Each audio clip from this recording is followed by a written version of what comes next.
The marketplace was almost empty when the sun began to fall behind the broken hills. The air smelled of smoke and dust. Stalls that once sold food and clothes now stood abandoned.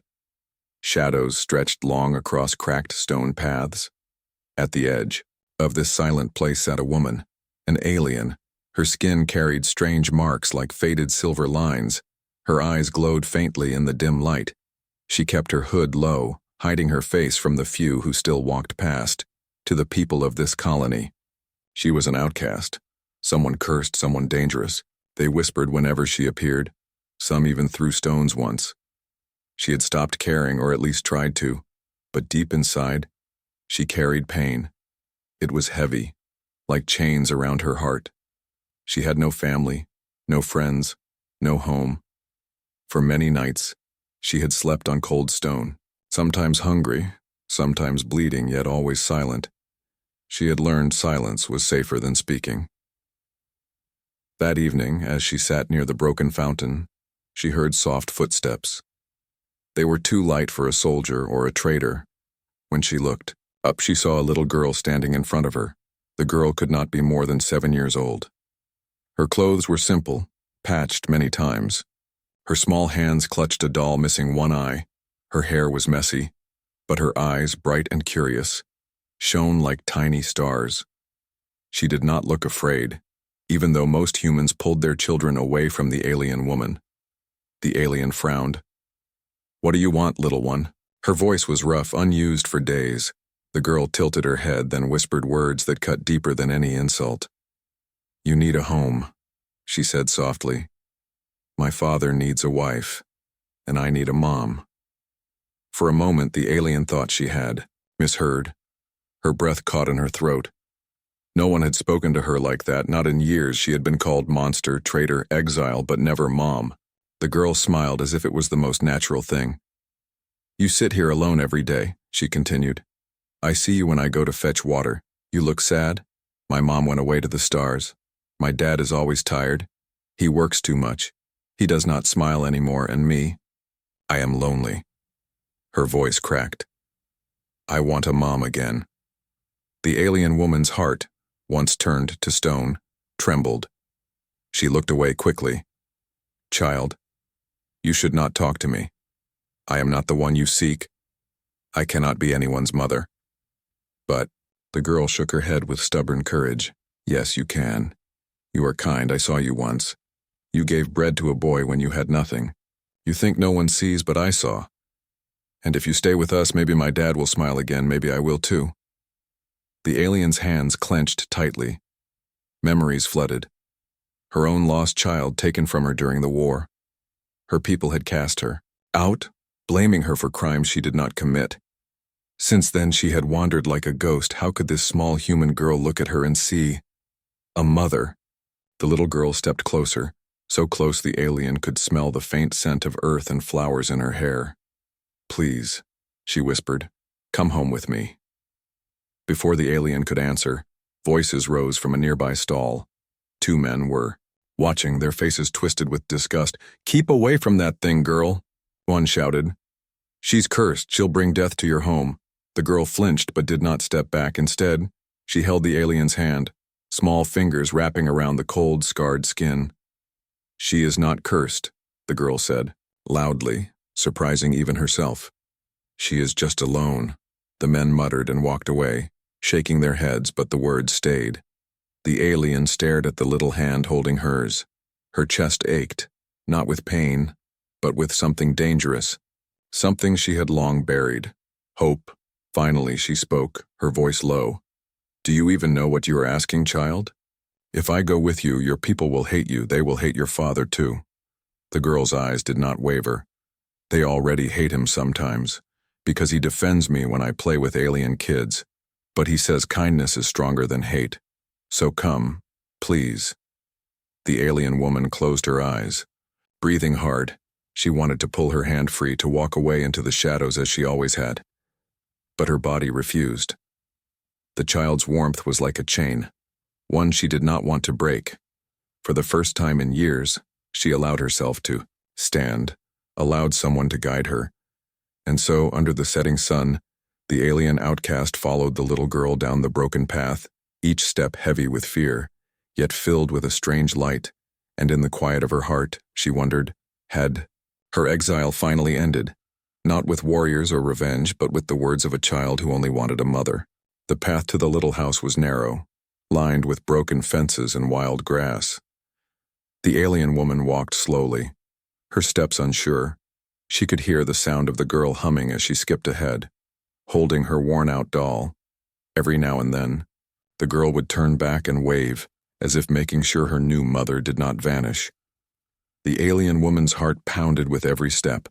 She had fought soldiers, faced exile, survived nights without food, but this, walking into a human home, felt more frightening than any battlefield. At last they reached the house. It was small, built from wood and stone, with a crooked roof and smoke rising weakly from its chimney.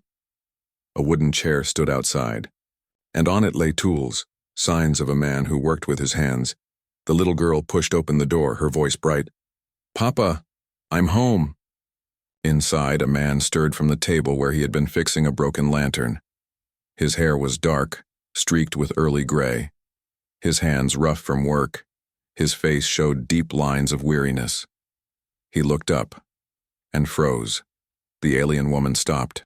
At the doorway, her hood still drawn low, the man's eyes narrowed instantly.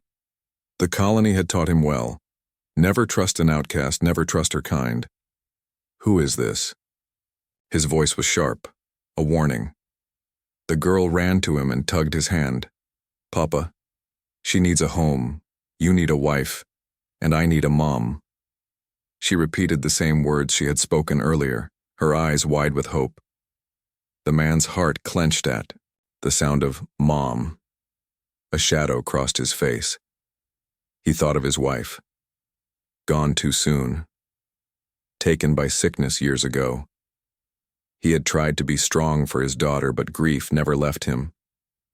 He worked from dawn to dusk, and still the emptiness lingered. He looked at the alien woman again, his jaw tightening. "No," he said firmly. "Send her away, she cannot stay here." The little girl's smile faded. "But Papa, she saved me before. She gave food to a boy, she is kind. Please listen." The alien woman lowered her hood, slightly, revealing her strange silver-marked skin and glowing eyes. "I did not come to harm," she said quietly. "Your daughter spoke to me. She asked me to follow her. If you wish me gone, I will go." Her voice was calm, but beneath it lay a tired sorrow she had been told to leave so many times. One more rejection would hardly matter, or so she told herself. The man stood, his tall frame filling the small room. His eyes burned with suspicion. "Do you know what they call you? Outcast? Cursed? Dangerous? If I let you stay, the whole village will turn against us." The girl stomped her foot. "I don't care about the village, I care about her." She pointed at the alien. "Mama said kindness is stronger than hate, remember, Papa? You told me that." The words struck the man like an arrow. Yes, he had said that, many times. But saying was easier than living it.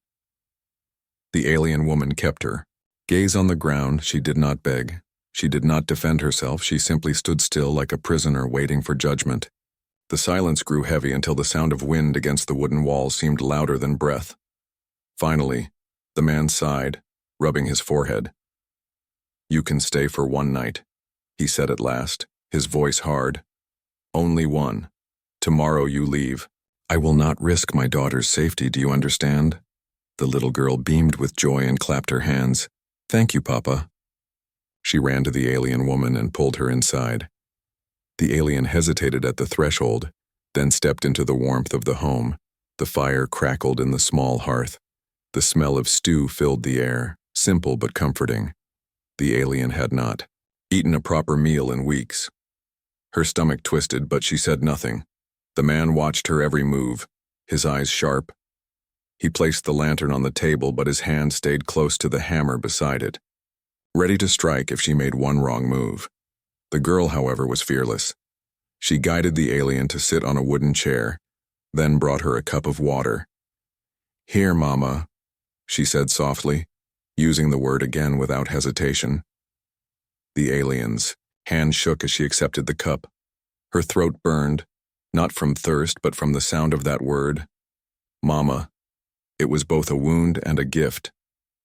The man noticed her trembling and for the first time saw not a monster but someone broken, tired, almost human in her suffering. Yet he crushed the thought quickly. Trust was dangerous. Night fell. The girl curled up in bed with her doll. The man sat near the fire staring at the alien. She sat quietly, her hands folded, her eyes lowered. Finally he asked, his voice low, "Why are you here? Why not with your own kind?" The alien lifted, her gaze, her eyes reflecting the firelight. "Because my own kind threw me away," she whispered. "I have no home, no family, no people. I walk among shadows, and I thought I would end there, until your daughter spoke to me." Her words carried no lies, only raw truth. The man shifted uncomfortably. His doubt remained. But so did something else, something dangerous, curiosity. As the fire burned low, he told himself again she would leave, at dawn. But in the corner of his mind a question grew. What if his daughter was right? The night was heavy with silence. The little girl had fallen asleep, her tiny chest rising and falling in steady rhythm. Her doll rested beside her pillow, her hand still gripping its torn arm. Outside, the wind howled through the trees, but inside the small wooden house only the fire gave warmth. The alien woman sat near the wall, her back straight, her hood resting on her shoulders now. The firelight painted her silver scars in sharp lines across her skin. The man sat across from her, his arms crossed, eyes never leaving her. Suspicion had not faded, but something else now lingered in his stare. Curiosity. Finally he spoke, his voice low but firm. "You said your kind threw you away. Why?" The woman's lips parted, but no sound came. Her throat felt dry. She had not told her story to anyone in years. Each word was like a stone buried deep, and pulling it out would hurt. But then she glanced toward the small bed, saw the little girl's sleeping face, saw the peace in her tiny smile, and she decided, perhaps for the first time, that the truth deserved to be spoken. "I was once a soldier," she began softly, "a protector of my people. I wore the crest of my clan. I fought to defend our borders when the war came. My blade was strong, my loyalty stronger." Her voice wavered. But loyalty is dangerous when leaders twist it into chains. The man leaned forward slightly, his suspicion fighting with interest. "Go on." She lowered her gaze, memories flooding like storms. "Our High Council ordered me to carry out a mission. They wanted a village destroyed. They said it sheltered traitors.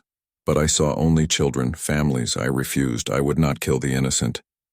Her eyes glimmered with hidden tears. "For that they called me the traitor. They stripped my rank, burned my crest, and banished me." The man's jaw tightened. He had seen cruelty in men before, but to punish someone for refusing to kill the innocent, it stirred something deep in him. Still, he kept his guard. "And the scars?" he asked quietly. She touched the faint silver lines that glowed across her skin. "They marked me," she whispered. "A sign of exile, a warning to others. Stay away, she is cursed." It was their way of erasing me, not only from their people but from memory itself. The fire crackled between them, filling the silence. The man frowned. "And yet, you lived. You survived alone." "Yes," she said, her voice both proud and tired, "but survival is not living. I walked from world to world, colony to colony, always outside, never welcome. I worked for scraps, slept where shadows allowed. No place, no family, no purpose, only wandering." Her voice grew quieter, almost breaking. "Once I had a child." The man's eyes sharpened. "A child?" She nodded. "A little one, born before the war. His laugh was brighter than the sun's, but when I was cast out, they took him. They said an exile could not raise a future warrior. I never saw him again." Her hand trembled slightly as she pressed it against her chest. Since then I have walked with a hole in my soul, one that never closes. The man looked at her differently now. His suspicion softened, just slightly. He saw not just an outcast, but a mother torn from her child, his own wife's death, his daughter's lonely eyes. It echoed with her pain. But before he could speak, the woman straightened, her voice steady. Once more, that is my past, that is why I have nothing, no people, no name worth speaking. Your daughter's words. They broke something in me. I thought I was empty. But when she called me Mom, it felt like life. Painful. Dangerous. But life. The man's chest tightened. He turned away, staring into the fire. He did not want to feel this sympathy. He did not want to imagine his daughter clinging to this alien woman. But part of him wondered, if the girl saw something more, could it be true? The firelight dimmed. Shadows stretched long across the floor. The alien woman leaned back against the wall, exhaustion pulling at her eyes. For the first time in years, she allowed herself to rest under a roof, even if only for one night. But the man did not sleep. His mind twisted with doubt, fear, and something dangerous. Hope. He told himself again that she would leave in the morning, that this story changed nothing. Yet he kept staring at her scars glowing faintly in the dark, and wondered if his daughter had seen what he could not, an outcast not cursed but wounded, waiting for someone to believe her. The night deepened, and silence spread over the small, wooden house. The little girl slept peacefully, holding her doll close. The alien woman sat near the wall, her back against the rough wood, her eyes closed, but her ears were sharp. She had learned long ago that danger often came when the world grew quiet. The father sat near the fire, half asleep in his chair. He had told himself again and again that she would leave in the morning. Yet some part of him stayed awake, watching, waiting. Then it came. A faint crunch of footsteps outside, too many to be hunters, too heavy to be animals. The alien woman's eyes snapped open, glowing faintly in the dim firelight. She rose silently, every muscle tense. The man noticed and frowned. "What is it?" he whispered. She lifted a finger to her lips, signaling for silence. She moved toward the door, her steps so light they made no sound on the wooden floor. The father stood quickly, reaching for the hammer he kept by the table. The first sound was a scrape against the window, then the faint rattle of the latch. Shadows shifted outside and low voices whispered in the dark. Raiders. The alien woman's body stiffened. She had seen their kind before. Men who preyed on the weak, stealing food, burning homes, leaving nothing behind. Her hand itched for a weapon, but she had none. Only her training, only her strength. The little girl stirred in her bed, sensing the unease. She sat up, rubbing her eyes. "Papa?" she whispered. "What's happening?" Before the man could answer, the door shuddered under a heavy blow. The girl gasped and clutched her doll. The father cursed under his breath, his grip tight on the hammer. The alien woman stepped forward, her voice calm but sharp. "Stay back. Keep your daughter safe, I will deal with them." The man looked at her, disbelief flashing in his eyes. "You? Why would you?" Another crash shook the door, splinters flying from the frame. The woman's glowing eyes met his, steady and unafraid. "Because I know their kind, and because she called me Mom." The man's breath caught. For the first time, he saw not just an outcast, but a protector still. Fear filled his chest. The door burst open. 3 raiders stormed in, rough men with knives and crude armor, their faces twisted with hunger and greed. "Well, well," one sneered, spotting the man. "Easy prey tonight. Give us your food, your tools, and maybe we let you live." The father raised his hammer, but before he could move, the alien woman stepped between them. Her stance was strong, balanced like a warrior. Her scars glowed brighter in the firelight. The raiders paused, then laughed cruelly. "An exile?" One spat. "Cursed woman, you think to stop us?" Her voice was cold as steel. "Leave now while you still can." They lunged at her, knives flashing. The father shouted. But what happened next stunned even him. The alien woman moved like Lightning, faster than their eyes could follow. She caught the first raider's arm and twisted, the knife clattering to the floor. A sharp kick sent him crashing into the table. The second swung wildly, but she ducked low, sweeping his legs from under him. He fell hard, the breath knocked out of his chest. The third raider hesitated, his eyes widening. This was no helpless outcast, this was a warrior. The girl watched from the bed, eyes wide, heart pounding. For the first time she saw the woman not just as lonely and sad, but fierce and powerful, a mother who could fight giants. The father stood frozen for a moment, hammer in hand, torn between disbelief and awe. Then he rushed forward, striking the second raider before he could rise. The man crumpled with a groan. The alien woman faced. The last raider, her eyes blazing. "Go," she growled. "Tell the others what you saw. Tell them this house is not weak." The raider backed away slowly, his hands raised. Then he bolted through the broken door into the night, his footsteps fading fast. The room fell silent again, broken only by the crackle of the fire. The table lay overturned. A knife glimmered. On the floor, the father breathed hard, his hammer slick with sweat. The alien woman stood tall, her chest rising and falling. Her hands trembled slightly, not from fear, but from the memories fighting to surface. She had sworn never to fight again, but tonight she had broken that vow for the little girl. The father stared at her, his doubt shaken. His voice was hoarse when he finally spoke. You saved us." She did not meet his eyes. Instead, she turned toward the bed. The little girl was trembling, clutching her doll tight. The alien woman knelt beside her, her voice gentle now. "It's over, little one. You are safe." The girl threw her small arms around her neck, whispering through tears, "Mama." The woman froze, her scars burning with heat she could not explain. Slowly, almost afraid, she wrapped her arms around the child, holding her close. The father watched in silence, his heart torn. He had sworn to keep his daughter safe from this outcast. But tonight, it was she who had saved them. And though fear still lingered, another thought grew stronger. Perhaps his daughter had seen the truth all along. Outside, the night stretched wide and dark, but inside the small house, something had shifted. The outcast had defended them, and with every beat of the firelight, the line between stranger and family grew thinner. The house was quiet again after the chaos. The raiders had fled into the night, leaving behind only broken wood and scattered tools. The fire in the hearth burned low, glowing like an ember that refused to die. The alien woman sat near it, her body tense, her hand still shaking slightly from the fight. Her scars shimmered faintly in the dim light.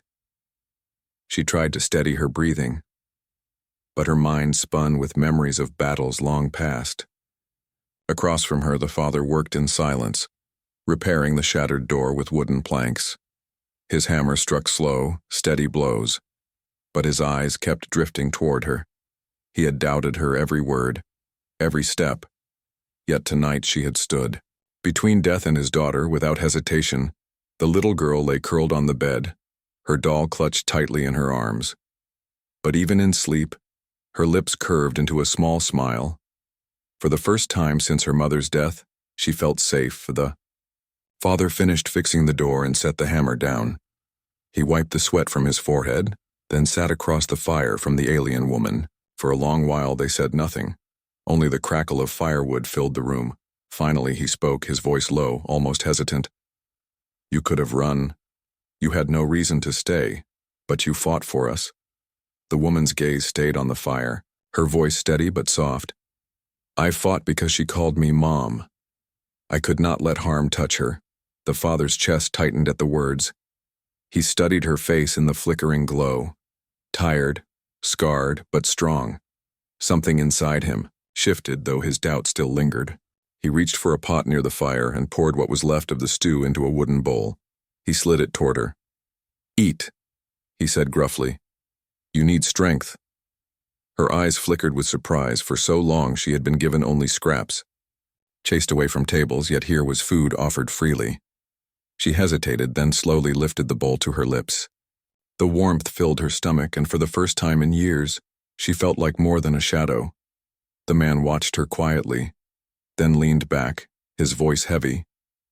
The village will not accept this. They already whisper against me for being different, for defending the weak. If they learn you are here, he shook his head, they will turn on us. The woman placed the empty bowl down, her glowing eyes lifting to his. Then let me leave in the morning. I do not wish to bring ruin upon you. From the bed, a small voice stirred. No, the little girl whispered in her sleep, though her eyes remained closed. Don't go, Mama. The father's breath caught. He looked at his daughter's peaceful face, then at the alien woman. His heart waged a war between fear and longing, fear of the village, fear of danger, but also longing for the smile he had just seen on his daughter's face. A smile he thought he would never see again. The fire crackled, sending sparks dancing into the air. The man sighed, his voice quieter now. When my wife died, I thought I could manage, thought I could give my daughter everything she needed. But I see her loneliness. I hear her whisper at night when she thinks I sleep. She wants a mother, and I cannot give her that. The woman lowered her head. I am not worthy of such a place. He studied her carefully, then shook his head. You saved her tonight. You are more worthy than you believe. The words struck her like a blow. Her heart, long buried under exile and shame, trembled. She turned away, hiding her face in the shadows, afraid he would see the wetness in her eyes.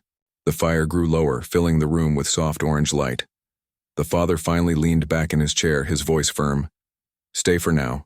We'll see what comes. But know this. If harm falls on her, I will not forgive you. She nodded slowly. I would never let harm touch her. Her voice carried no hesitation, only truth. A moment passed and something unspoken stretched between them. Not trust. Not yet. But a fragile thread of understanding. The little girl shifted in her sleep and whispered again. Mama. This time the alien woman allowed herself a small, trembling smile. She reached out and gently brushed a strand of hair from the child's forehead. Her hand shook, but the girl sighed softly, leaning into her touch. The father watched silently, his heart heavy, but also strangely lighter. Perhaps trust was not given in a moment, but built slowly, like fire fed by small sparks. Tonight, the first spark had been lit. Outside, the wind howled through the night, carrying whispers of danger yet to come. But inside the small wooden house, beneath the glow of firelight, a broken warrior, a weary father, and a lonely child sat together. And for the first time, the thought of family no longer felt impossible. Morning came with the sound of angry voices. The little house, once quiet, now trembled with the noise of villagers outside. The father rose quickly from his chair, his jaw tight. The alien woman stood near the wall, already sensing what was coming. Her scars glowed faintly in the light that slipped through the cracks of the wooden door. The little girl rubbed her eyes, clutching her doll. Papa, what's happening? She asked, her voice small and worried. The father did not answer. He opened the door and stepped outside. A crowd of villagers stood waiting. Men, women, even elders. Their faces twisted with fear and anger. Many carried tools in their hands. Hammers, sticks, blades. One of the elders stepped forward, his voice sharp. We know she's inside. The cursed outcast. We saw the raiders last night and word has spread. They say she fought them. That only proves she brings danger with her. Send her away before more trouble comes. The crowd roared in agreement, voices rising like a storm. Send her away. She doesn't belong here. The father raised his hand for silence, his heart pounded. He had lived among these people for years, worked beside them, shared food and sorrow, but now their eyes burned with suspicion, suspicion that could turn into hate.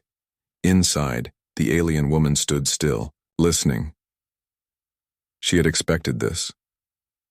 Wherever she went, the story was always the same. She had no place, no welcome, only rejection.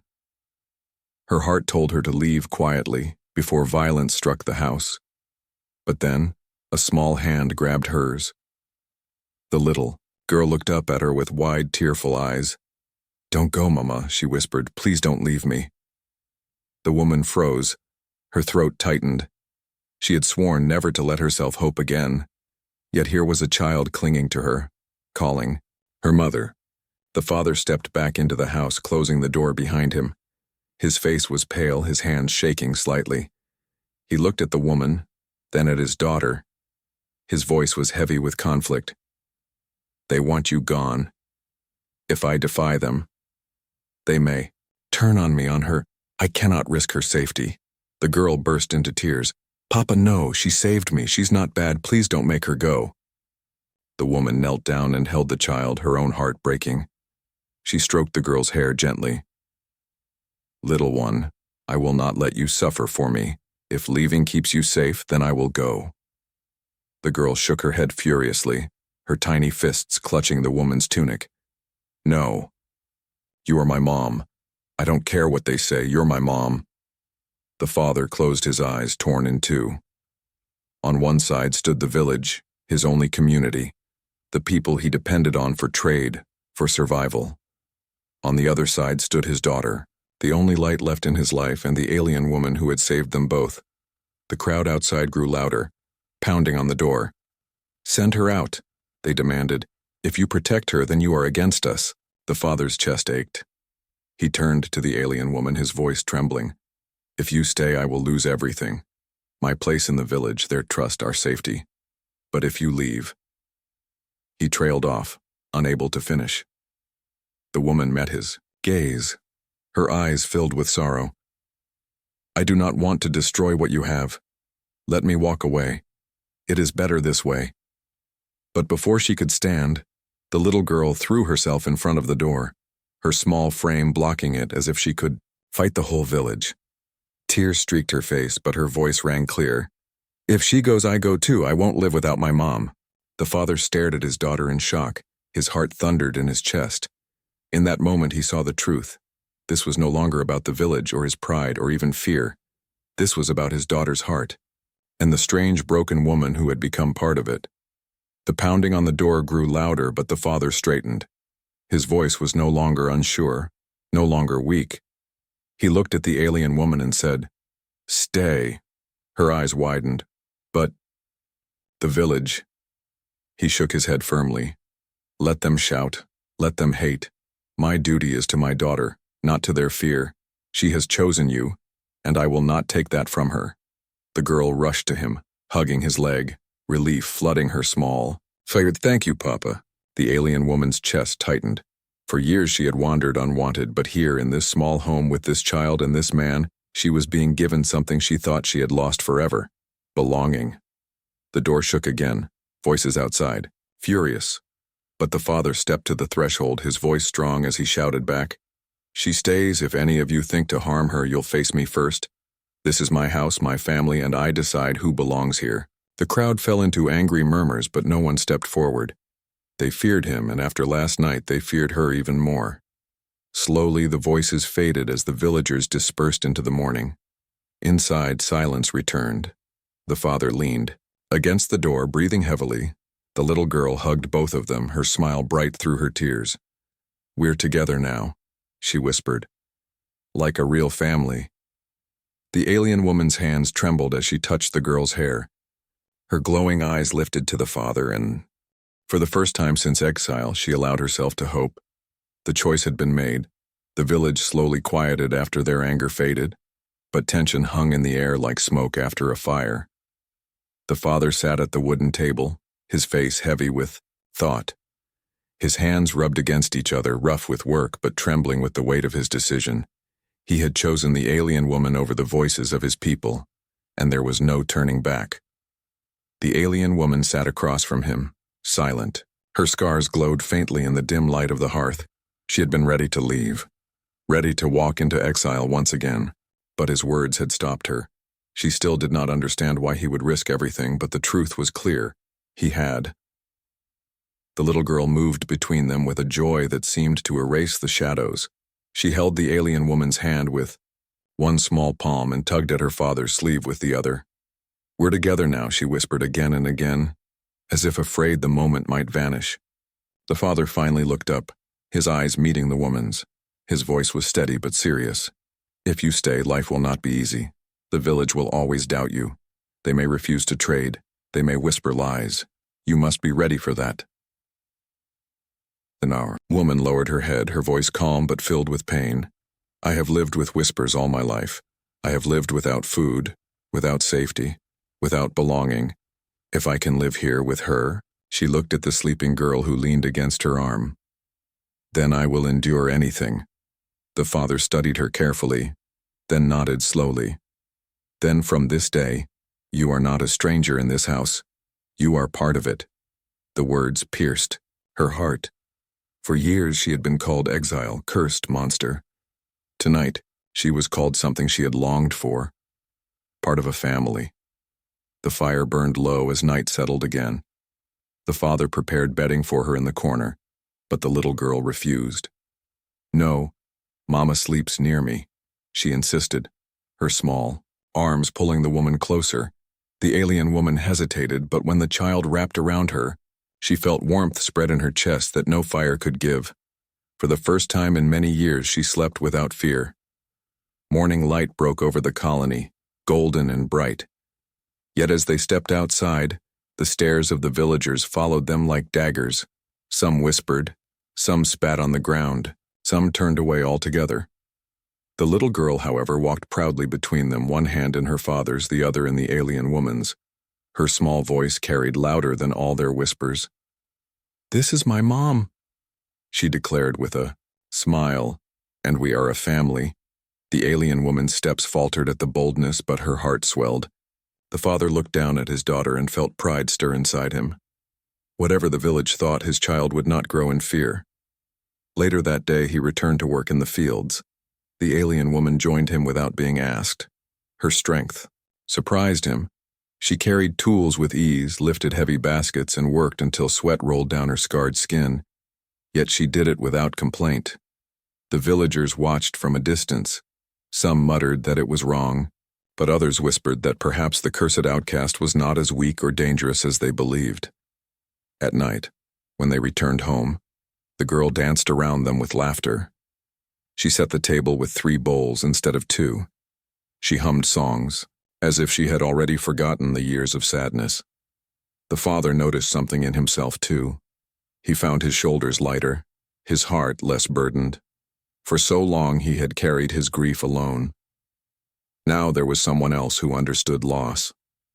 Someone who shared the weight without words. The alien woman sat by the fire after the girl had fallen asleep. The father joined her, and for a long moment, silence passed between them. Not the silence of strangers, but of 2 people learning to breathe in the same space. Finally she spoke, her voice soft. "Why did you choose me? You had every reason to let me go." The father's eyes stayed on the flames. "Because," she smiled again. "For years I have not seen that smile. And last night, when you held her, she slept without fear. That is more valuable than the whole village." The woman's eyes glistened. She had been told she was worthless, dangerous, cursed. But here, a man had chosen her not for what she had lost, but for what she gave. "Hope," she whispered, almost afraid to say it. "Thank you." The father finally turned to her, his voice firm but kind. "You do not need to thank me. You are here now, that is enough." Days turned into weeks, and though the villagers kept their distance, the little family grew stronger. The alien woman tended the fields, mended clothes, and told the child stories of distant stars. The father worked beside her, slowly lowering the walls he had built around his heart. One evening, as the sun dipped low, the girl sat between them by the fire. She looked at them both, her eyes shining. "Now I have a mom and a dad," she said proudly. "I'm not lonely anymore." The woman smiled softly, her hand resting on the girl's hair. The father's lips curved into the faintest smile. For a moment, grief and exile seemed like distant shadows replaced by something stronger, family. And though the world outside still whispered, though danger might one day return, inside that small wooden house a truth had been written. A truth no voice could erase. The outcast had found a home. The father had found a partner. And the little girl, at last, had found her mother.